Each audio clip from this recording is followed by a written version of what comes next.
દાદા સીતારામ ક્યાં ના છો? ભાવનગર કેમાં આવો તમે? બસમાં. બસમાં આવો? હા ક્યાં લગી? કુડા તો ચાલી ચાલીને કયા રોડ ઉપરથી કે રોડેથી છે ને સટેથી છે સટેથી? એટલે આપણે દરિયાના કિનારે કિનારે. તો આ ઉંમરે કેટલું થાય છે? 3 કિલોમીટર.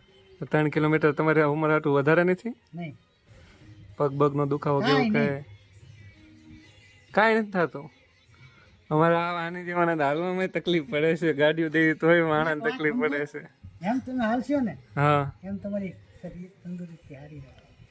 પણ આ ઉંમરે તો તમારું આ ચહેરા ઉપર સ્મિત સારી છે. આ તો જોઈ ને કાંઈક બહારનું ખાવાનું નહીં, કાંઈ નહીં? કાંઈ નહીં. કોઈના ઘરનું પાણી નહીં, કોઈના ઘરનું પાણી નહીં, ઘરથી ઘર એટલે બીજા કઈ આવવા જવાનું નહીં? કાંઈ નહીં. તો ખાલી આ દુકાન જ છે તમારી કે દુકાન છે અમારી, બીજું કઈ કામ કરો? બીજું કાંઈ નહીં. ટ્રાવેલર ટેક્સી પર. ટેક્સી વાળું ગાડીઓ મૂકેલી છે? તો શાંતિવાળી જિંદગી છે દાદા. હા બોલો બીજું. બોલવી જુઓ ને. કુડા આવો તો આ કુડાથી આવતો રસ્તો, આ કુડાવાળા માતાજી, અને અહીંયા છે દાદાની દુકાન. શું નામ છે દાદા? બકુલભાઈ. બકુલભાઈ. જય માતાજી. જય માતાજી.